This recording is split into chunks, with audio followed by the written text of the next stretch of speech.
Standard Gains Podcast, Episode 6, Take 1. Here we go. As of right now, we have around 80,000 views, downloads, stuff like that across all platforms, which is crazy. We're going towards that 100,000 mark, so thank you guys so much for that. And today we had an amazing podcast, an amazing interview with a guest called Austin Dunham. Now, unfortunately, we couldn't fly him in. Nope. Partly because of the budget of our podcast, but also because of the current situation. You can't just fly people in. Nope. If you want to, make the budget a little bit bigger, we would love to fly people out. So you can check out our Patreon and get extra content there as well. But today we have an epic guest. Exactly. And Austin Dunham I had never spoken to him prior to this interview. Of course, I knew of him. I can generally say it's a super chill and cool guy, but also you will probably know him from, he was one of the first calisthenics influencers, YouTubers out there. And as well as that, we think that he hit 1 million. 1 million. It's something that we asked him in the podcast, suspension here, because he actually started hiding it just before he hit 1 million. Yes. And why did he do this? But also, he is a pretty smart businessman. He has courses, he has workout programs, and of course, Stan. Forge London. And that is the shirt we're always wearing in the podcast, the black and white one, the standard colors, but really, these are the best shirts there are, okay? They're actually really good. These are bamboo.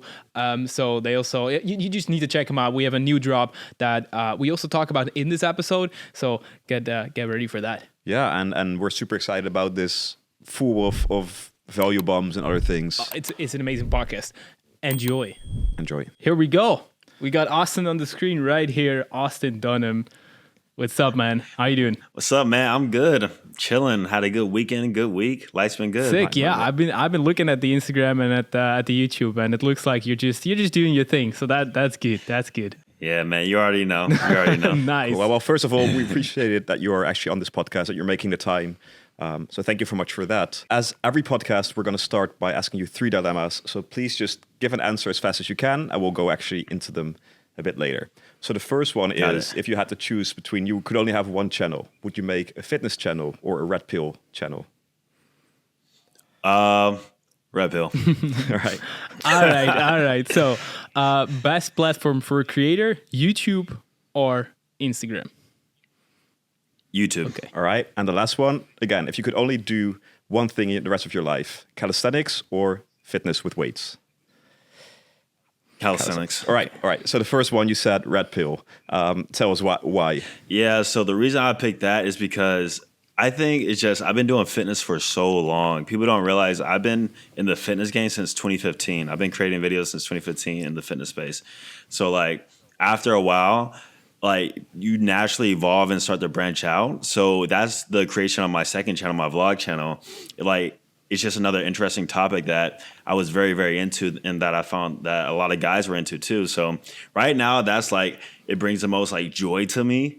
I still make fitness videos, but it's what's up, guys? It's really for enjoyment. So you really just enjoy it, and it's not about a monetization part. Yeah, I feel like that's exactly how I started off with my first channel too. It's just fun enjoyment, right? Yeah. And then after a while, you start to find new enjoyments, and accidentally I found a new one. So, I love both at the end of the day, but the other one's just way more fun as of right now. Right. And you said you started 2015 with your fitness channel. Mm-hmm. I think that made you one of the earliest ones, especially with calisthenics, right? Out there with YouTube.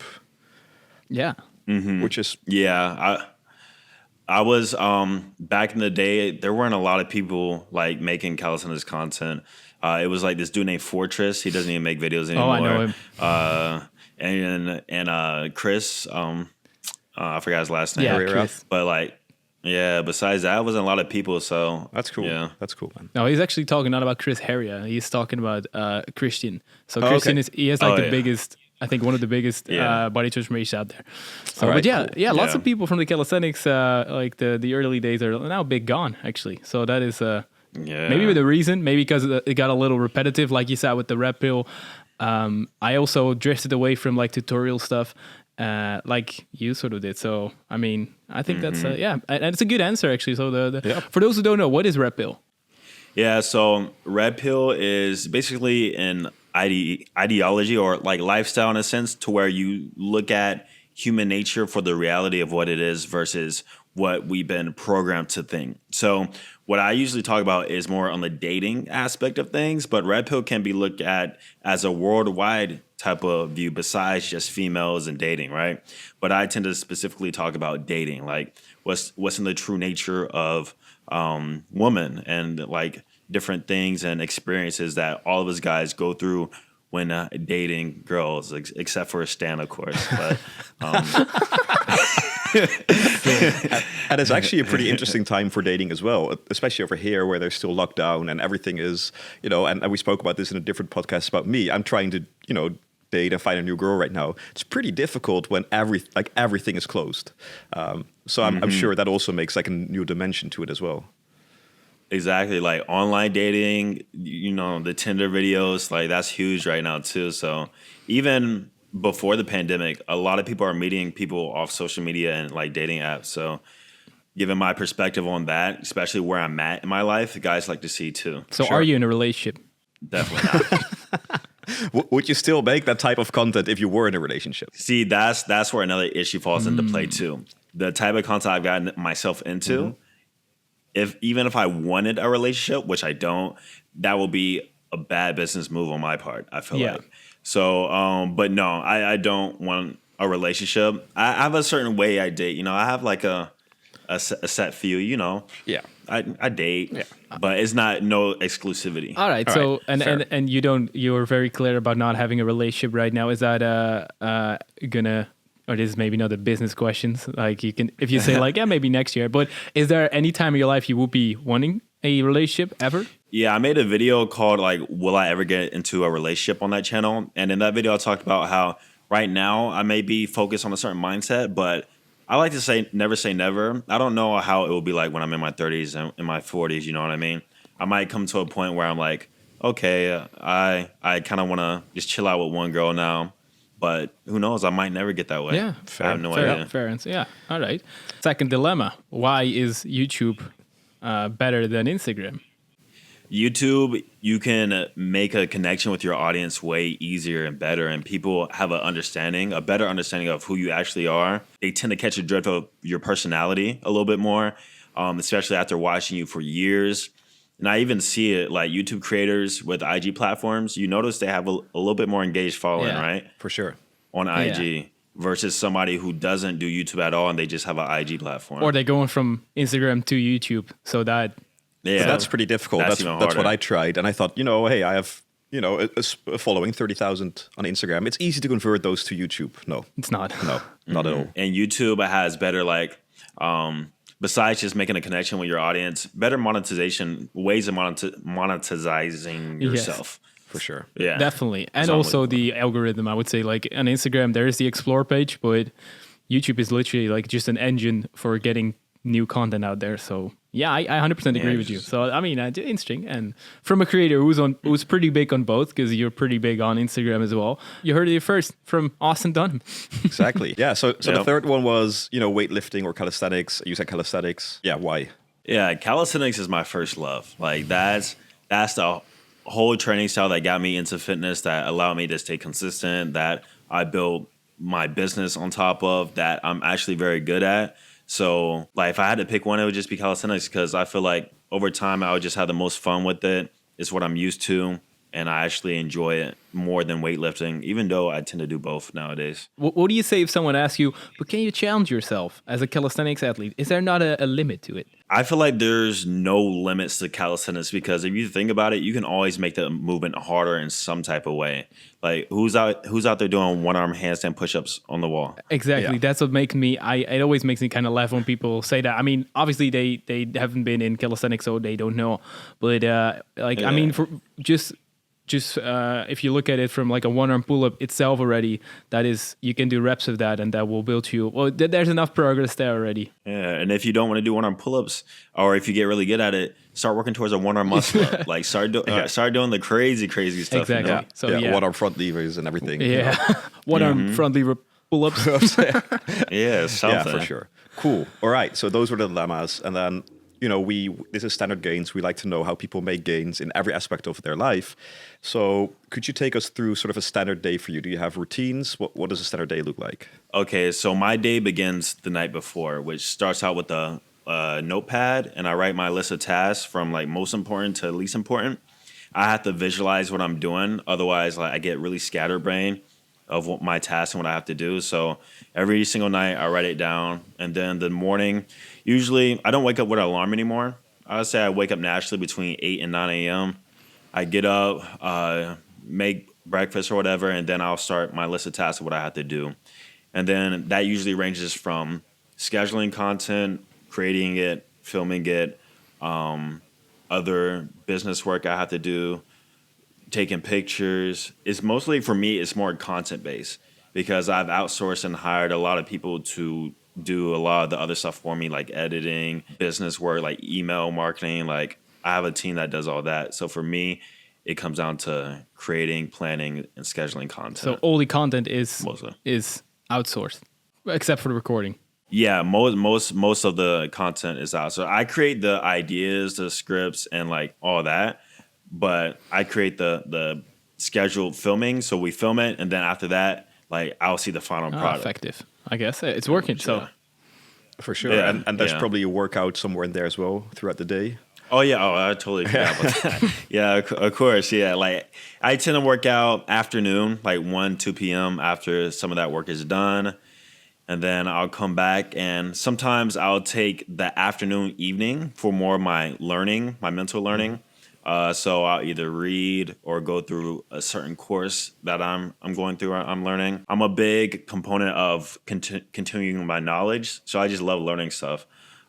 Whether it comes to fitness, dating, finance, I'm always into something, like trying to learn more. And I feel like that has like brought me to the point where I'm at today, is because I'm always learning and gathering a skill in something. Nice. And then I'm correlating that skill to an audience through social media. So I did it with calisthenics. I'm doing it with dating principles now. And who knows what I'll do next. I might create a finance channel and teach about money. Yeah, which is, I mean, there's a lot of creators doing it right now, but it's such an important, if someone actually knows what they're talking about, Yeah. it's so important, because so many people have no clue how to handle money, right? So Not at all. Yeah, definitely important. That's very interesting. So, I mean, are you into any type of investing right now? Are you into the crypto market? I actually have a call with one of my friends on Monday to learn a bit more about crypto, because obviously that is blowing up right now. That's like the thing. But I looked at investing as more of a long-term Yeah, thing. definitely. Yeah, so in the United States, we have like index funds and things you can invest long-term into. So that's kind of where my head is right now and kind of where I'm focusing on. Not really the short-term gain. Yeah, okay. Thing. So, I mean, crypto could be also long-term, but crypto is a little bit more short-term right now. If you will be, definitely have to learn everything about it. And ETFs, yeah, trackers, we have that here as well. So you can just track the biggest, like the biggest 500 the companies. S&P 500 or S&P 500, everyone. yeah. And I think, the thing with crypto is, what I've noticed, you have a business, your business is not evolved around trading, right? So you, of course, it's about creating content, about your courses, all of those other things. And whenever I have a big portfolio in crypto, I find myself checking it so often because so much happens. Whilst if you invest long term, you just buy and hold, and that's it. So you will check it every now and then, but you can focus on your actual work. Yeah, that's what I'm disliking about crypto right yeah. now. I'm probably putting too much time into it. So y'all both invest in crypto too? I'm probably too deep into it. Yeah, I'm mainly into the ETFs, but also into real estate, which is also much more long term. Real estate, yeah, that's another big thing too. There's so many options. There's so many options. I have a question. So I know you guys started Forge London together. I have actually two questions about it. First of all, how did you guys meet? And second of all, how did you come up with the idea of starting Forge London? The way I met Stan, I think, was just through social media at first. So I ran in, made similar videos at a certain point in time.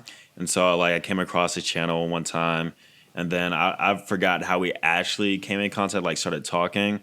But we've always been social media friends for a minute. And then, do you want to tell the Forge London story? Or? I mean, what do you remember from it? Yeah, so I just remember used to work with Swole Panda a little bit. I did a few stuff for them. So I knew the owners, Ollie and James.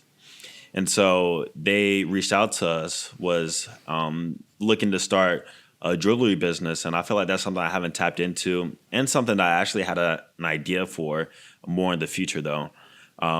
And so they were like looking for people like to guess help out with it, kind of help them start it. Basically, the investors, right? Yeah, yeah. And so they reached out to me and also Stan, and I think we were like the most like down for it. And then we took a trip out to London, got it popping, and that's when I first met him. Yeah, real life met. I was like 2 years ago. Yeah, it's quite some time ago. I mean, since it's basically like first year, 2019. Yeah, was pretty great. And then the pandemic hit, and then that was it. I mean, And today, the day that we're launching this podcast, dropping this podcast, well, there is a new launch. There's a new launch. We just launched some new T-shirts as well. The bamboo T-shirt Austin's wearing, and we're all wearing, by the way. The caps Austin is having in his hands right now. Yeah. Also, we still got the jewelry going on as well. So we're a little bit going a little bit broader into the stuff that we're selling. So not only just the jewelry. Austin, say jewelry one more time. Jewelry. Yeah, that was a great. Austin always get. I did. Yeah, that was right. You always get like comments on Austin how he pronounces jewelry. That's what I remember from the. I get comments on how I pronounce meals, jewelry, like a lot of stuff. Mills. because actually today, we're dropping this May 1st. So Yeah, it's dropping. So it's check it out. Link will be in the show notes everywhere as well. Everywhere. And there's one question that we've really been eager in asking you as well. So we were looking, of course, we were preparing for this, and Stan already knew this. You started hiding the amount of subscribers you had just before you hit 1 million subscribers. So first of all, why did you do this? Second of all, are you willing to share how many subscribers you have these days? Or is it like secret? Yeah, so the first reason why I did it is I think by influence in my red pill dating community friends, like, you know how calisthenics is a niche? The dating scene that I'm in, is also a small niche, right? And right now there's not a lot of people in that niche. That's why I feel like my channel has been taking off so fast, because like my calisthenics type of channel, I'm one of the like first people to actually consistently create content in there. But there were already a few people in the niche who I actually met up with in Miami who are already creating content in that space, right? And I know it's a trend among them is that they all most of them tend to hide their subscriber count. And so I was asking one of my friends who does this, and he brought to me like a few reasons as to why he did it and like why I guess they do it. One, it keeps people from like counting your pockets, for less of better words. Like let's say girls I meet, right? They'll go to my YouTube channel and they'll be like, "Oh, you got 900K or you got 1 million or whatever," and so that they'll automatically think that, oh, this guy has a lot of money, this dude. And so like stuff like that. And besides just girls, just dudes like consistently keeping track. You know what I mean? I've noticed that people actually keep track, because otherwise, why would it matter how many subscribers I have? I see it in the comments all the time. I'm interested as a creator also, because for example, if you do brand deals ever, I mean, I don't think you do an insane amount. You do have a few. They probably want to know. I mean, not sure how you look at that. Yeah, well, I'll talk about that too. The second reason, so when somebody views your channel, a lot of people tend to have a reason for subscribing only because you have a high amount of subscribers, which could actually help, right? Like that can help you get more subscribers. But a way to get people to genuinely subscribe to your content is them subscribing without even knowing how many subscribers you actually have. So it's more of like a mental thing. They both have pros and cons, you know what I mean? And I think mentally it helps with me too. So instead of every time I view my channel, I'm keeping track of the subscribers, I can just post content without like noticing my subscribers as much as I usually would. You know what I mean? Yeah, for sure. So because when you've been in social media for a long time, and I think Stan has maybe experienced this in the past, is that you tend to really get focused on just numbers, like numbers. Like, oh, does this video do well, or is this gaining? Yeah. And I feel like that's good to keep track of your progress and see how you're doing. But after a certain period of time of being in social media, it might start to affect like your mental state. And that's another reason why Instagram actually started hiding likes for some people, is because they realize that people weren't posting the content that they actually wanted to post, and people weren't engaging with stuff solely on the fact because it had a lot of likes or because it had a little bit of likes, which can cause an issue. So Yeah. it's just a test of like what I've been doing. Have you noticed a difference in terms of the new amount of subscribers you're getting? Based on my research so far, which I think I had it hidden for 3 to 4 months now, is that the subscriber rate has been constant. Okay. Like I think last month I had a little better month on the main channel, but my second channel, that's like it's almost, I would say it's almost at 100K right now. And didn't start making videos seriously until like 6 months ago or 5 months ago on that channel. I was about to say that video, like that channel with the videos that you're making on there, that is doing even better than your main channel sometimes in terms of some videos. When I did my research for the podcast, and I was like, all right, so that's pretty cool. You started something from scratch, and that is doing almost even better than the main channel. Or can you call it the main channel? But main channel, yeah, whatever. I would say the vlog channel per video is doing well, and like the overall, what's it called, engaged audience. That's what I mean. But my main channel still gets more monthly views than my vlog channel because I have so many videos on that channel and so many viral videos on that channel too. So I want to get to the point where the second channel, it has the same or more monthly views than my main. But as of right now, the growth is good. It really reminds me of my main channel back in like 2016, 2017. That's fun. Like every video is, yeah. And another question we'd like to ask, and again, feel free to not answer. We are all a lot about finance and money here. If we just look at CPR and CPM, and RPM. Yes. Is there a big difference in your channels because it's different niches? Yes, actually. My vlog channel makes more money than my main channel, even though the views are lower. Okay. Oh, okay. So, yeah, I think being in the fitness niche, you get a pretty standard CPM. I think it's like $2 around that I get, maybe on that. But my other channel, I think because the ads that run in the dating niche and like what the advertisers are doing in that side of things, it's a little bit higher. So I can have like the same monthly views and make twice as much in regards to ad revenue on my second channel. Yeah, we had a discussion about this last week in a podcast where I asked Stan, like, do you think it's fair that certain niches, because the difference can be really big, right? If you look at the finance niche, there's guys hitting 20, 30 or 30. Like, that's crazy compared to what you guys get in fitness. Do you feel like that's fair because, that's just how it works, or should it be more leveled? Well, life itself isn't fair. That's true. That's like another red pill reality. Like looking at life itself, like life isn't fair. So it honestly is what it is. Those people in finance, you got to be really educated. I see it as, somebody who gets a bachelor's degree or a PhD, they make more money, right, than the person who has a high school degree. So the high school degree, I would say, is like vlog channels, fitness channels, but those finance people, they got to be educated and know what they're talking about, usually from that perspective. So they make more money by doing that, Oh, yeah. I don't think it's a bad My thing. answer was sort of similar. Like my answer was market-wise. So like there's just... Yeah. The only issue that we have, and I think that's cool that you said, is you have to be more knowledgeable. The issue that you see is that people are starting finance channels just because they get paid more, but they have no clue what they're talking about. Yeah, that's an issue. I think the same could be if sports was higher, you'd have people who'd never done a workout in their life saying, hey, this is what you should do for getting big. So yeah, if they don't know what they're talking about anyway, I feel like that's going to catch up to them in the long run. Definitely.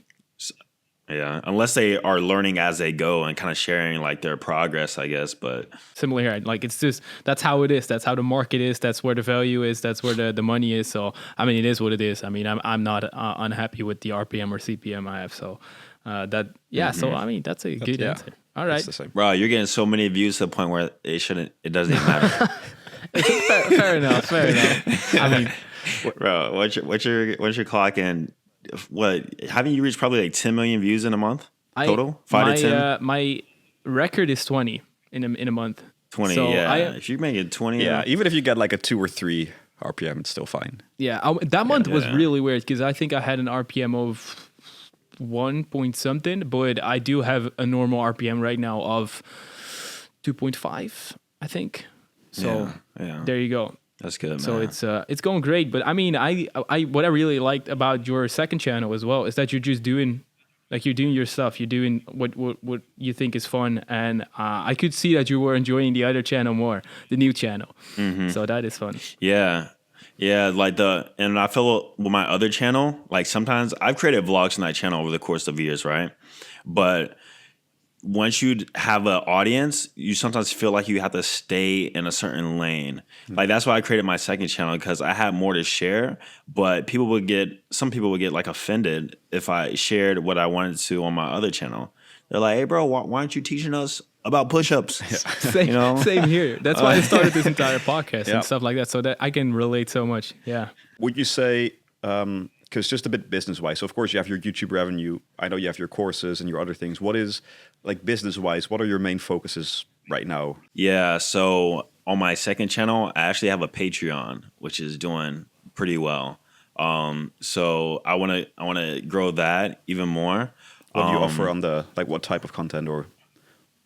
Yeah, on my Patreon, it's more like just in-depth topics on like very certain subjects and like showcasing more of my dating life. So I will legit like show texts that I'm getting from certain people. I'll show like how I interacted in this situation. I just did like an uncut apartment tour.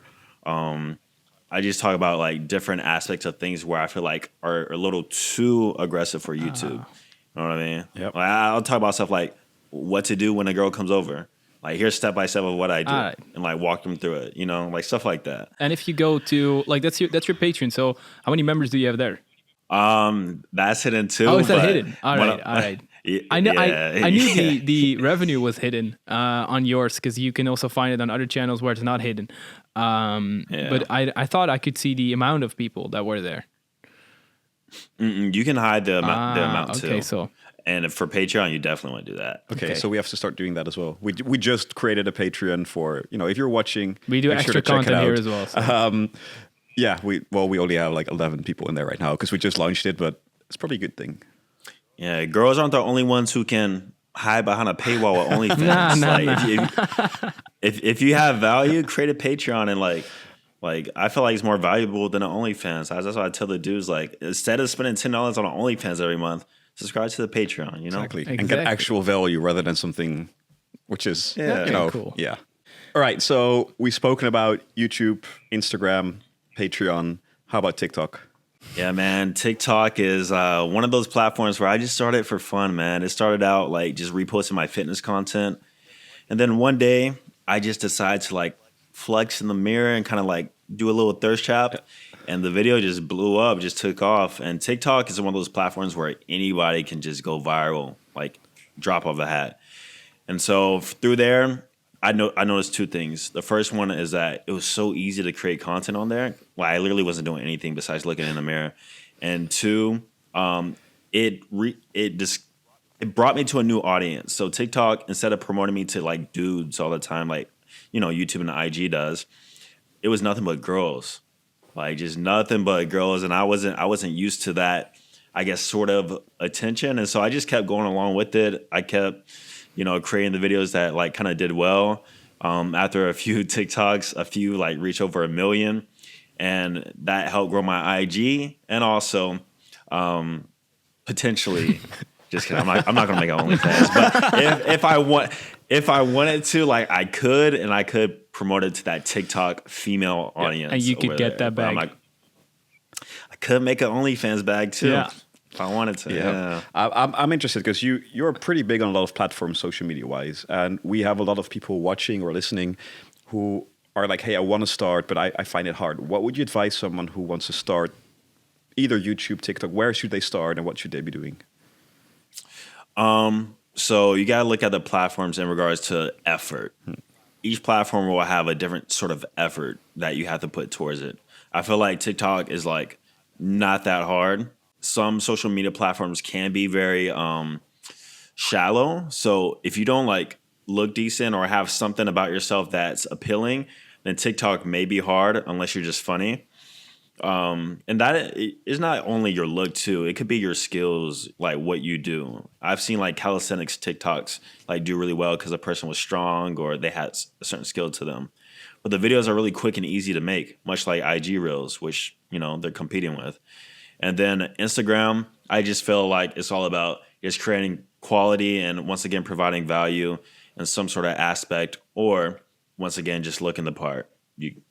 And then YouTube itself, which I feel is the most valuable, the most lucrative, and that is definitely finding a niche or something that you're good at, and then sharing value in that niche too, like tips or whatever. But that is probably also the most time costly one as well. So. Yeah, YouTube is the most effort though. But it is also most reward, like biggest reward. So Yeah. I completely agree with the list. The list is exactly how I would probably go at it. So TikTok is always I always say just post on every single platform. Even if you repost all the same stuff, do it, at least post. Definitely on TikTok. If you look a little bit good or you can do something, then that works. Yeah, I think you're doing like micro content. So you get like the main video, then create micro content for like the shorts. Yeah, I actually do make custom content for Shorts channel. For a Shorts channel, that is for no reason blowing up right now. Like it's literally basic content. I mean, it was getting 150,000 views an hour. I was literally like one video. It makes no sense. It was a video where I was. Do you know these karate break boards? If you like.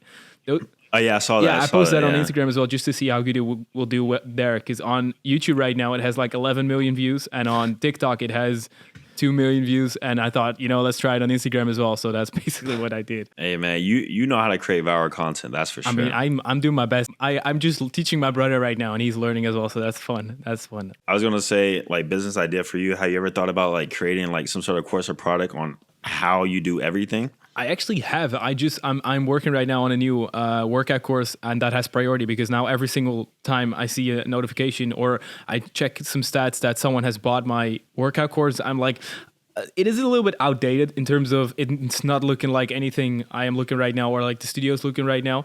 So I want to have that up to date. But then after that, I'm probably going to do like a YouTube course and maybe even an editing course. But that is just Mike. We're talking about you now. But yeah, and then I guess the same question sort of back to you. Are you thinking about even like things like a dating course? That's basically all. Oh yeah. I mean that niche has a lot of business opportunities for me right now. Like Stan, I'm focused on this hybrid fitness program that I'm gonna come out with probably summer, like mixing calisthenics and weights and how to like get the best of both.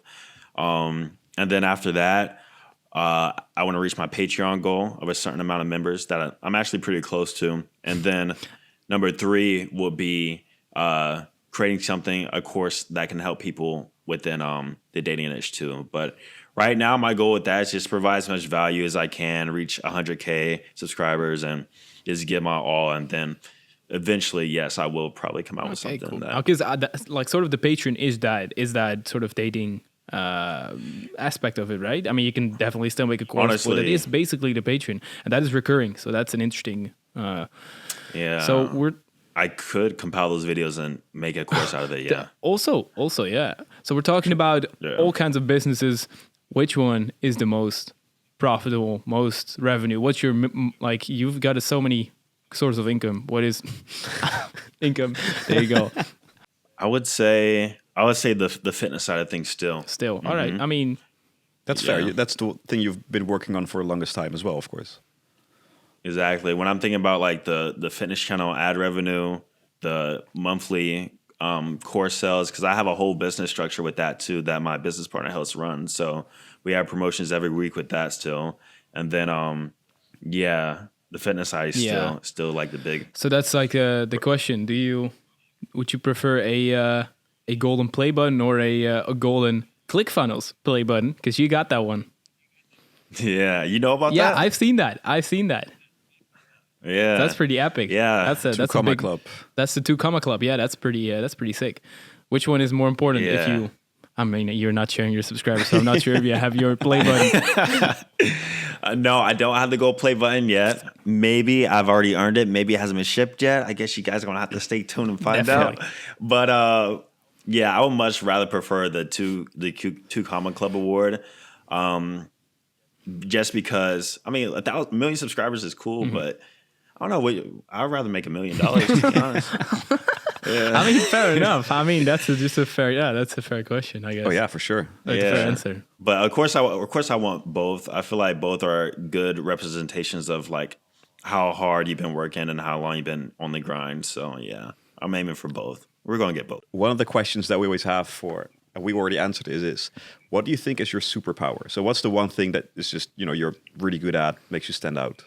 My superpower is becoming obsessed with learning stuff and becoming good at it pretty quickly and being able to share it. Okay.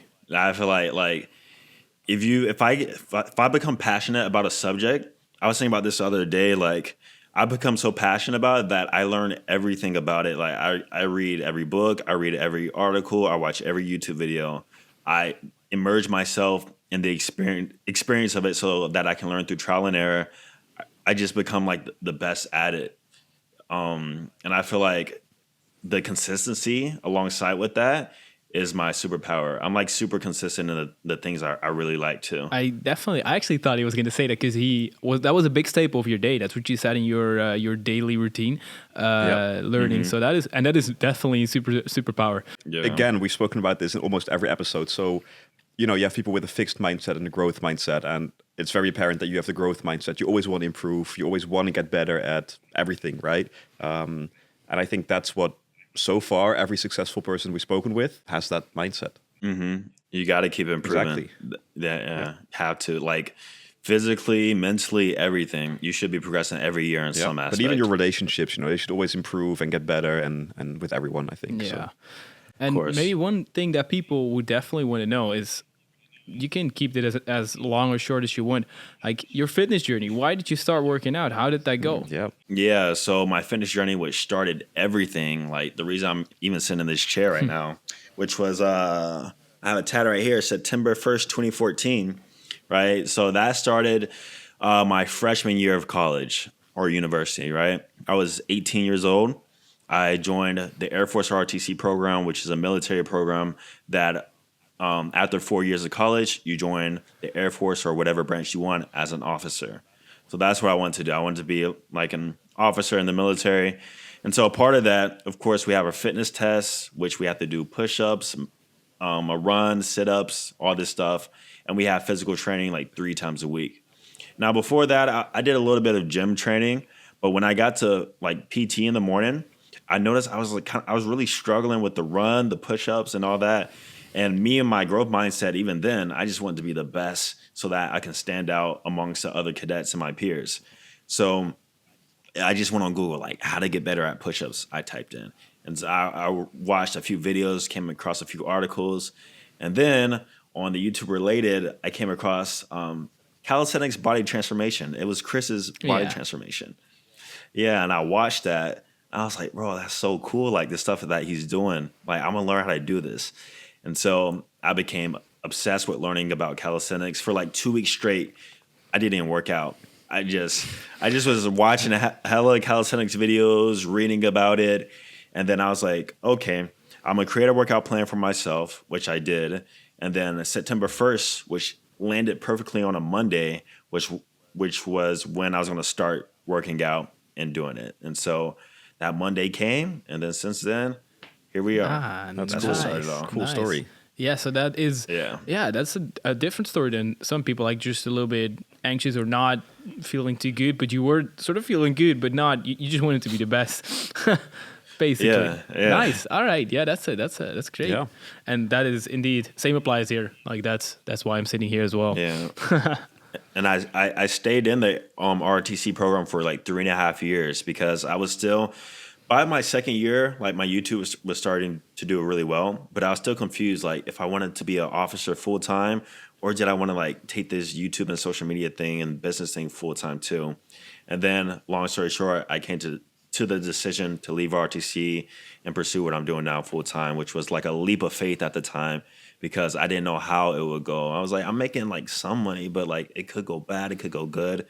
But taking the risk was the best decision that I made. I'm glad Definitely. I did. Yeah, I guess burning bridges, right? So there was no turning back. And I think with a lot of things when it comes to business and those things, it just works. As long as you have like 1,000 options to do, it's hard to go all in one thing. If you said, hey, I'm leaving the program, this is what I'm going to do, you didn't really have an option, right? You had to push, and at least that's what I think. And people were really shocked, especially in the program, because by that time I built like notoriety about myself in the program, and everybody knew who I was, and I was pretty good at it. And so when I left, people were like kind of shocked, but they understood at the same time, even like the commanders and all that. Yeah, so I was interested. Like, was there support at all for you from everyone? Yeah, my parents for sure, and the different cadets, they understood. The high staff, which was like the colonels, the captains, and all that, who led the whole cadet corps, they were like, like good luck, more or less. But they're probably looking at me now like, oh, that guy used to be in the program. Yeah. I was like, That's cool. Also, a question we ask quite a lot, and you can interpret it in whatever niche you want. Actually, what is going to be the next big thing? So what you're focusing on? So this could be in like on YouTube or Instagram, but also in the rap community. The next big thing for me, or big thing I think for the world? For the world, yeah. World. Okay, the next big thing. So we had TikTok, for example, that was obviously blowing, and I hear you're big on TikTok, but yeah, man, that's hard because there's so much happening. Like it's hard to pinpoint like what's the one next big thing, because there's like 5 big things happening at one time. True, you know what I mean? true. But I always feel like social media itself will always be progressing. Like YouTube could be totally dead 2 years from now, and there could be another platform. But as a creator, you just gotta bounce and go with the time. So if whatever platform I see is taking off, I'm there. that's good advice. Yeah. That's also what I always say. Does that make you active on Clubhouse? That's one thing I haven't been active on, because I feel like it's just the time investment, like just sitting down, like talking, like podcast style, you know? Yep. Yeah, But I see it as a sort of what we're doing, but why would we also post it on? But you can't post; you have to go live. Yeah, so it's but there's a big hype around it, though. there's a hype around it. There is a hype, and I did get invited to it, and I did engage in it a little bit, but I'm trying to see like where do I fit in on that platform. That's where I can't figure out yet. TikTok was a lot more straightforward. It was just like, oh, they're short videos, like sort of like Vine. I know what to do. Let's post. I would say most of my success on almost all social media platforms was because of more or less accident. I know a lot of people get into YouTube with the thought of being successful and the thought of wanting to like be the star, but I feel like it's kind of bad to go into it with that mindset. You just got to have just passion and fun, and then if it takes off, then even better. Yeah, maybe by accident, but it wasn't luck, because you clearly put in a lot of work, and as you said, wanted to become the best. And you see, if you strive to be the best and keep improving yourself, amazing things can happen. There you I go. guess. So we asked you some questions, maybe some that you like. What is the subscriber count and stuff like that? Maybe that you didn't want to. But do you have any questions for us that you? I mean, we're asking firing questions to you, but if you have any questions for us, you want to put us on the spot. I'm curious about like your kind of business structure, Stan. Like I know like you still edit like all your own videos, right? Basically, yeah. So I am, but I shouldn't. I'm teaching my brother stuff now, but I'm still doing like I would say 70% of the editing. So he's getting the first rough cuts. Shout out to my brother. He's also working on the podcast a lot. So, but I'm still doing a lot of editing. So. Do you have this like hamster wheel mentality with YouTube? Especially, I feel like it's even more pressure for the content that you create. I feel like you have to make content that's good. Yeah. Like if you don't, like, I feel like there's pressure kind of behind what you do. So do you feel like you always have this what's next? Okay, what's the next? Too much big idea type of mentality. I have, and that can be like mentally bearing. Yeah, right now it is crazy because right now I have so many video ideas that I just skip because I don't think they're epic enough. And when I just, it's a bit like in gray area, like this probably will do decent, and it doesn't, then I'm just completely like. My entire schedule for the next 2 months, I'm literally rearranging everything, and I'm working on certain videos. All because the video didn't do well. Sometimes I do because then I'm like, all right, so I need to do something crazier in the next video, or at least something that is on a topic that is popular, but not the same. Because if I'm gonna do like the Bring Celia push-up challenge again, if I'm not gonna give a sick twist to that, then it's like that's the same, obviously, all over again. So people are gonna be fed up with that. So I'm definitely thinking a lot about that. I think what you also meant with business structure, because I'm putting so much time into the editing. What am I doing next? Yeah.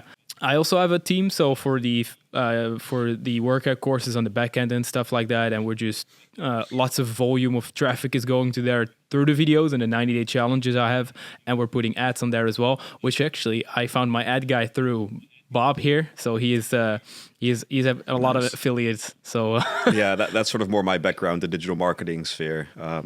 Oh, dope. At least Okay. for a Nice. part. Yeah. And I'm really happy you asked this question this time because, well, one of the things I've been trying to tell Stan is that he shouldn't be here from 8 a.m. till 11 p.m. every single day and do everything himself. Ooh, you're grinding hard. I mean, we discussed a bit about, how many views you get a month, so people can sort of start guessing how much money that's generating.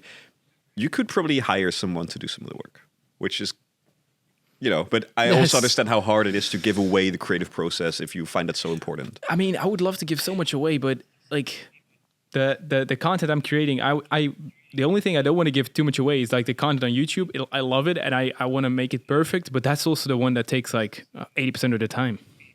Like from a logical business standpoint, your time would be better spent like in regards to making money, like doing stuff outside the video. So if you could find somebody to, like in a perfect world, to edit the way you do while you work on like the back end stuff, that would be like more better for you. For 100%. You could sure. make twice the amount of videos with less work. Twice the amount of videos, twice the Definitely. amount of Sometimes everything. there's a little secret though. Like sometimes you don't want to push out too much content, but there you But go. I'm pretty sure 2 a True. week would still work. So 2 a week would work, but it depends on like if you're gonna make a crazy epic video and you put in an insane amount of time, or at least people feel like it's an insane amount of time, you can also give the video a little bit of breathing air. Like so, hey, let it go, and YouTube can check out if it's actually something for a broader topic, for a broad audience, and that's what I sometimes do, and sometimes it works and sometimes it doesn't.